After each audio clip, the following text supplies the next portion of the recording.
Introduction. What was the greatest discovery you made? I marvel at the alien world of Africa as I pass several wild zebras and ostriches. If this were my homeland of Wisconsin, I would have seen nothing but cows and turkeys. The land around me now is dusty and hot despite being the rainy season, the equivalent of winter. Giant white ground creepers are blossoming on the edges of the jungle, and two Maasai warriors emerge between the flowers. The Maasai are one of the few tribes in Africa that still practice their indigenous culture.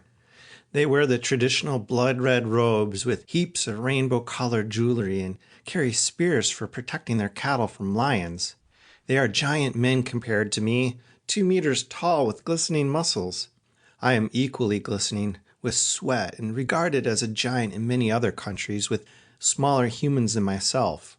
I reach backwards to see if my machete is still strapped to my panniers with bungee cords. It is meant to be an advertisement to potential bandits. I've been robbed several times, but still, I have no intention of using it except for bushwhacking. Jambo, hello, I say. Jambo Bwana, habari safari.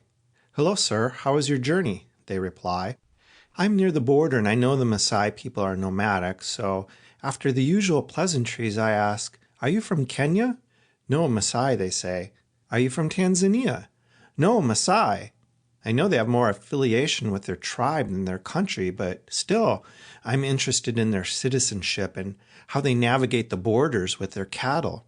I try a nonverbal approach. I point to them and then to Kenya. Then Tanzania. I point to myself, United States, and to them again. Maasai, they say every time. I'm out of ideas how to confirm their citizenship, so they jump in with their own questions. Through a combination of Swahili, English, and sign language, they ask me the usual questions that I've heard dozens of times a day for years in over 65 countries. Where are you going? Why? Are your legs tired? Does your butt hurt? Where do you sleep? How many flat tires do you get? Are you alone? Are you crazy? Are you happy? It makes me angry. I think everywhere I go, people ask me these damned questions. This is my biggest peeve of traveling. I want to learn about the people of the world. Instead, I have to answer the same questions a dozen times a day.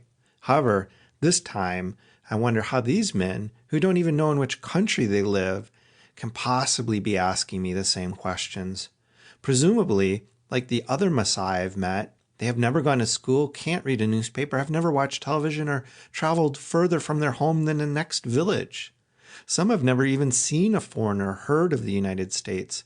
How can they spontaneously be asking me the same questions as everyone else in the world? More importantly, why are the questions in approximately the same order? I'm still wondering how this is possible as I depart my newfound friends and continue cycling towards my next destination, whatever that might be. As I contemplate my recent encounter, I think people do almost always begin with a survival question like, have you ever been robbed? Or aren't you afraid you'll get run over or get sick and die? Or what do you eat? The last question seems innocuous, but considering how frequently it's asked, it implies the majority of the world's inhabitants haven't met their basic needs or haven't overcome their fear of survival despite their abundance. Indeed, my quest for the meaning of life is most often usurped by a quest to simply survive. The second set of questions is asked by people confident that they will survive, both physically and emotionally. The questions are more curious, as if people are puzzling what their dream may be or how to make it a reality. For example, how much does your trip cost? Or do you miss your family? Or why are you so lucky? Most people view my bicycle trip as a dream come true, though I view it as a means to an end.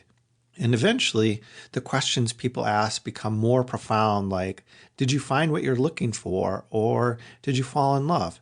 And of course, the common question, are you happy? Which implies happiness is a commodity in short supply. It seemed people wanted verification that if they followed their dreams, they could also find happiness. It is a fascinating mystery. How could these Maasai and all the people of the world, regardless of age, race, gender, culture, language, religion, education, or any other factor, be asking me not only the same questions, but in the same order?